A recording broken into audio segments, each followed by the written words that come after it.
Jonathan Stephen Ryan. Tributes and remembrances in New York and across the nation today, remembering and honoring those who lost their lives on September 11th, 2001. It is a day we will never forget. Yeah, 9/11 is forever etched in the history books as one of the worst tragedies in United States history. Nearly 3,000 were killed after two hijacked planes crashed into the World Trade Center towers. Another hijacked plane hit the Pentagon, and yet another crashed into a rural Pennsylvania field. While we take time to reflect and remember those who lost their lives, we also look forward and take notice of how our country is moving ahead. 14 years later, New York City is back with One World Trade, a symbol of American spirit and determination.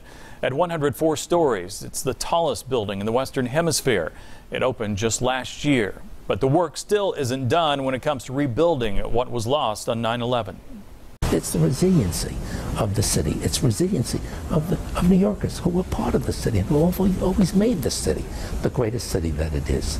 So I look back, I think of what we went through, and I say to myself, candidly, the amount of time I've given this 14 years of my life, it's going to take me another 5 years to finish everything down here. Now this is a look at New York City. You can see One World Trade Center standing tall there, the lights shining brightly. RTV6's Melissa Mahadeo joins us with a look at how people in Indianapolis are taking time to remember and honor those who died September 11th. Melissa. Yeah, Todd and Erica, the September 11th Memorial downtown features two beams symbolizing the two towers. Both of those beams were originally part of the towers. Now tonight, many people actually went up to touch those beams. The ceremony very much a clearly moving one for everyone there, if for no other reason than that this day will always be significant for our country. Around the country, moments of prayer, remembrance, and reflection. If there was ever a day to remember, it was that one. I just was stunned. The whole world changed that day. At the September 11th memorial today, the moments were no different.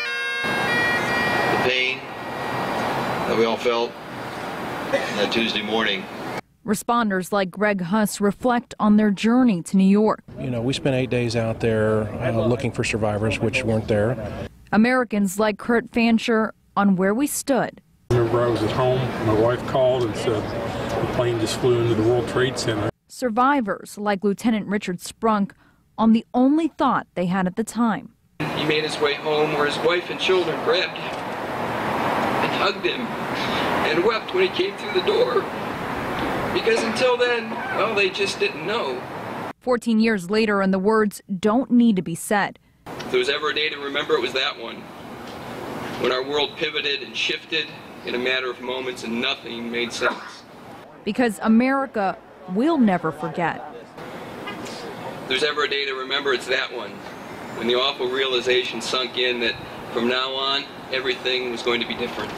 This gathering in Indy tonight and the hundreds across the country. If there's ever a day to remember, it's a day like this one. For the land of the free.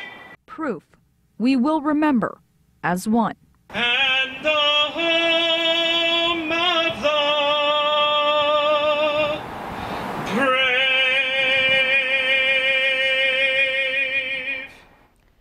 The downtown memorial was built in part by Project 9/11 Indy 4 years ago. Their website says they are still working to gather funds to add in a piece of the Pentagon and an item from Flight 93 crash site to that memorial as well. Erica?